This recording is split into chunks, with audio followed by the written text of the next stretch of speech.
Bocchi the Rock. It's amazing. From the characters, to the humor, to the music, there's really not much I can complain about. I love Bocchi the Rock. In fact, I love it so much that I'm here making a video on it. This is why Bocchi the Rock is my ultimate comfort show, and why you should give it a try as well. There's countless different genres, and each person has their own preferences, but there's one specific genre that I think is constantly slept on: slice of life. And don't get me wrong, I enjoy shows with hype moments and aura, but when I'm sitting down and just feeling really tired, that's usually just not what I want to watch. Sometimes, I just want to watch my favorite characters eat ice cream and hang out together, you know? I get it if it's not your favorite, because a lot of people want the plot to progress in the shows that they watch, and I understand that, but surely some variety wouldn't hurt. If you're looking for a breath of fresh air from character 1 punches character 2, character 2 retaliates with harder punch, character 2 wins, then you should try Bocchi the Rock.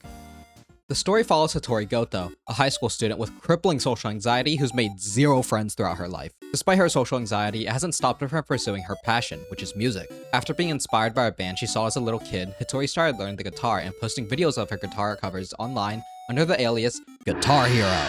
Also, at least at the time of making this video, apparently she canonically mogs me in subscribers, so I'd really appreciate it if you could help bridge the gap between us and subscribe to my channel. Thank you, and back to the video. The anime takes place in Hattori's first year of high school, in which she's determined to finally branch out and start making friends.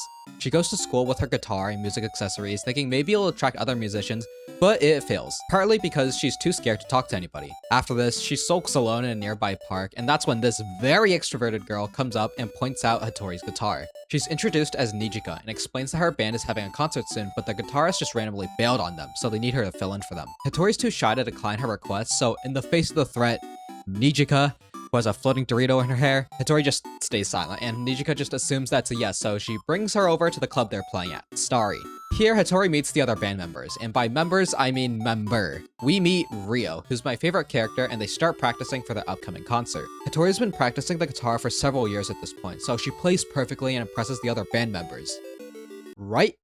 Nope! She sucks! Turns out, Hattori's awful when she plays with other people, because she just goes off on her own and doesn't keep time with her bandmates. こうして後藤一人は灰となり、もう二度とギターを持つことはなかったのでした。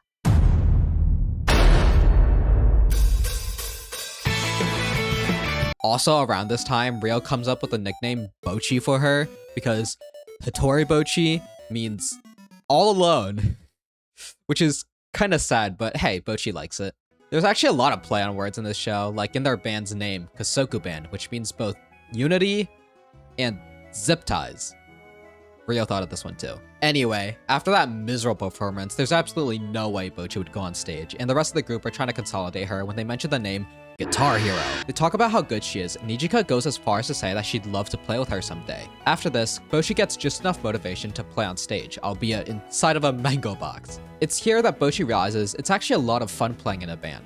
But at the same time, this looks really sad. The concert ends up not going all that well, but it's a great experience nonetheless. Bocchi ends up joining Kasoku Band and promises that she'll improve before running back home. Soon after this, they convince their old band member who ran away, Kita, to join back, and it all goes from there. Together, the 4 of them join forces to create Kasoku Band. The anime follows their story as they grow and improve together throughout all their practices, concerts, and everyday experiences as they try their best to make it big. In Bocchi the Rock. So for those of you who didn't know, that's Bocchi the Rock, but what makes it so great? I already listed some things earlier, but I'll go into detail here, and I want to start off with the characters, namely the main 4. Their character dynamic works together so well, and they're all so unique. Like, take Ryo and Bocchi. They're both kind of loners, but Ryo just prefers to be by herself, while Bocchi, well, she doesn't exactly have a choice. There's a scene that depicts their different personalities pretty well, and that's when they go to the beach in episode 9. After the band steps off the train, Ryo immediately tries to run off. Hita's taking a dozen pictures of, well, nothing. Nijika's trying to keep the group together, all while Bocchi's genuinely about to perish. It's like what Nijika said in the first episode.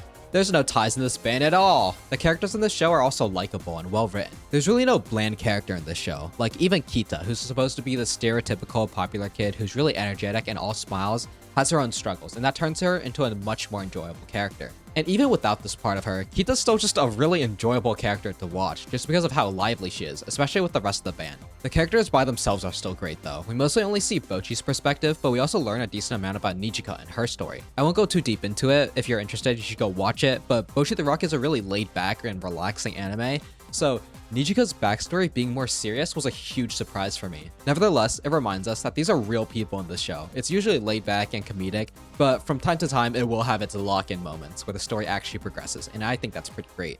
Speaking of the story, how is it?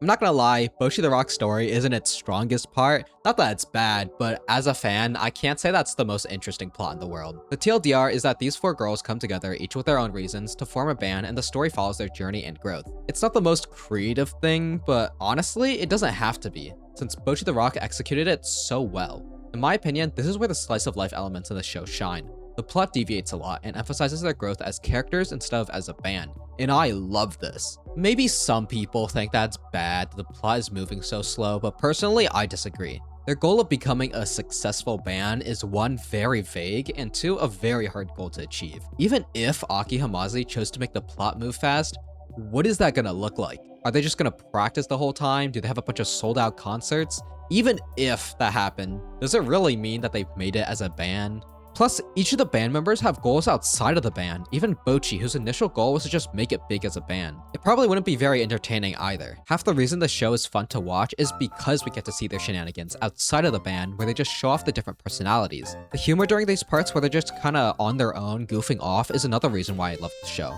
The humor in Bocchi the Rock is really unconventional, but that's part of the reason why it's so good. You never expect what's coming next with the jokes they have in the show, and I find that very enjoyable. Don't get me wrong, I love it when the plot does move, but in my opinion, the slice of life parts are where it shines, and this show is a big reason why I love the genre so much, just because Bocchi the Rock did it so well. To end things off, I want to briefly talk about Bocchi the Rock's music. In case it wasn't obvious already, this is a music anime, so the soundtrack is definitely going to be a highlight. I know that music is really subjective, but I really like the songs in Bocchi the Rock. Like, even the songs that Kasoku Band didn't perform.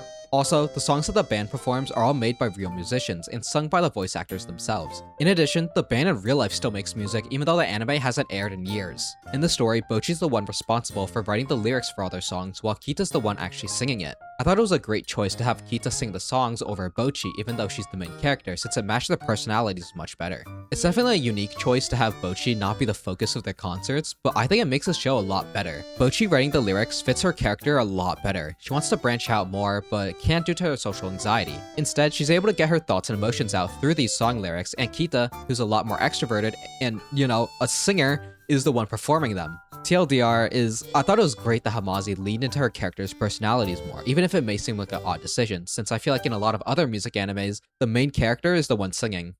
If you've learned anything from this video, it's that I love Bocchi the Rock, and more people should watch it, including you. I think this anime, and honestly slice of life as a whole, should be a lot more popular than it is now. So, if you find the time for it, you should definitely try out my favorite comfort show, Bocchi the Rock.